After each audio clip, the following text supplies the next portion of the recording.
Hello everyone, আসসালামু আলাইকুম। Welcome back to my channel. আজকের এপিসোডে আমি আপনাদের সাথে শেয়ার করব বেসিক একটা স্পঞ্জ কেকের রেসিপি। আপনারা পারফেক্টভাবে কিভাবে বাসায় বসে এরকম স্পঞ্জ কেকটি তৈরি করবেন আজকে থাকছে সেটারই রেসিপি। এটা বলতে পারেন নো ফেল্ড রেসিপি। আপনারা যদি স্টেপ বাই স্টেপ ফলো করেন আপনাদের কেকও এতটা সফট হবে। চলুন তাহলে কথা না বাড়িয়ে রেসিপিটি দেখে নেওয়া যাক। প্রথমে আমি শুকনো উপকরণগুলো চেলে নিব। তার জন্য একটা চালনি নিয়ে নিলাম। চালনিতে দিয়ে দিচ্ছি 3/4 কাপ পরিমাণ ময়দা। 1/4 কাপ পরিমাণ দিয়ে আমি 3 বার দিচ্ছি। আরও দিয়ে নিব 2 টেবিল চামচ পরিমাণ মালয়েশিয়ান কোকো পাউডার।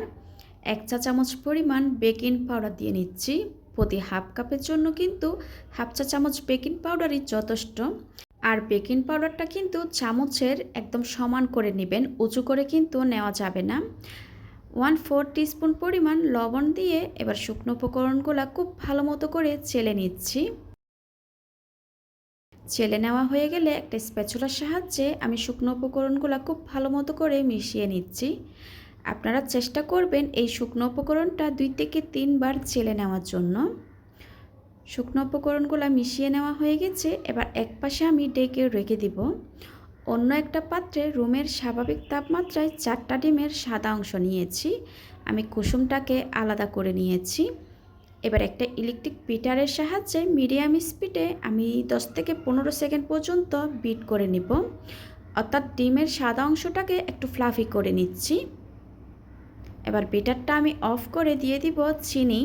এখানে আমি 3/4 কাপ পরিমাণ চিনি নিয়েছি, যেটা আমরা রেগুলার চিনি খাই।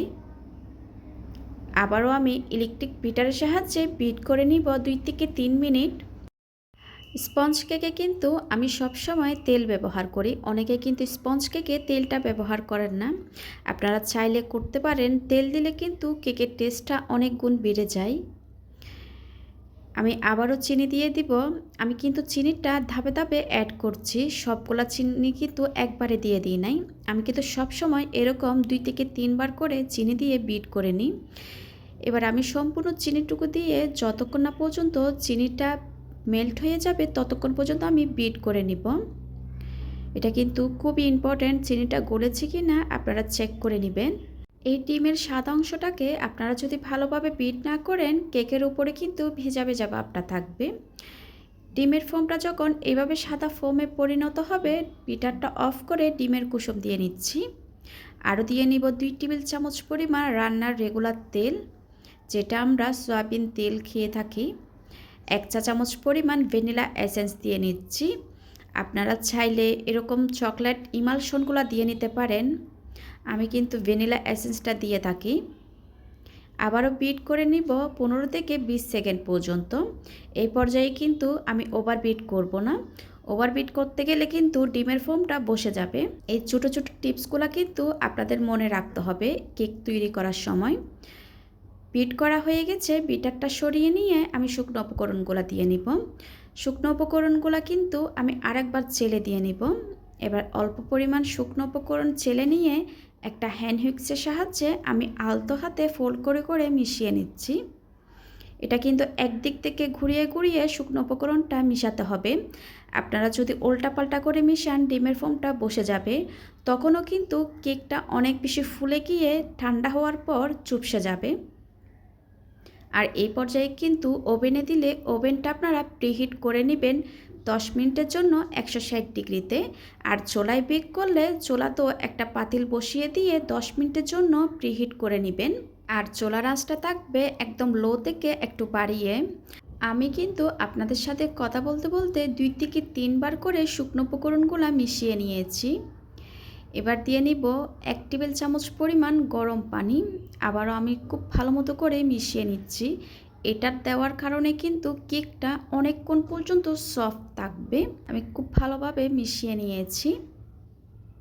এবার একটা স্প্যাচুলার সাহায্যে আলতো হাতে আরেকটু মিশিয়ে নিব। আর ব্যাটারের ঘনত্ব কীরকম হবে আমি আপনাদেরকে একটু দেখিয়ে দিচ্ছি। ঠিক এরকমই হবে ব্যাটারের ঘনত্ব। এবার সম্পূর্ণ ব্যাটারটা আমি 8 ইঞ্চ একটা মোল্ডে ঢেলে নিব। মলটা একটু ট্যাপ করে আমি ওভেনে বেক করে নিব 30 মিনিটের জন্য। এক এক ওভেনের তাপমাত্রা কিন্তু এক এক রকম, এটার ধরন বুঝে আপনারা ওভেনে বেক করে নেবেন।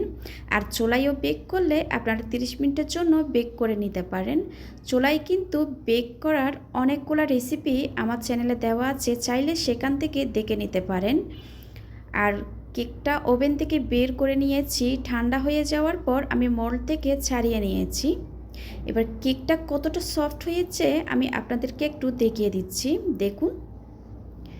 এবার কেকটাকে আমি স্লাইস করে আপনাদেরকে দেখিয়ে দিচ্ছি। আমি 2টা লেয়ারে স্লাইস করব, আপনারা চাইলে 3টা করতে পারেন। আমি অত একটা পাতলা করব না। আর ওপরে দেখুন একদম ভেজা ভাব নাই। অনেকে বলে থাকেন কেকের উপর ভেজা ভাব থাকে। আপনারা যদি আমি যেগুলো স্টেপ বাই স্টেপ ফলো করতে বলেছি ওইগুলো ফলো করলে আপনাদের কেকও এরকম পারফেক্ট হবে। আশা করি আমার আজকের রেসিপিটা আপনাদের ভালো লেগেছে। ভালো লাগলে প্লিজ একটা লাইক দিবেন। আজকের মতো বিদায় নিচ্ছি, সবাই খুব ভালো থাকবেন। আল্লাহ হাফেজ।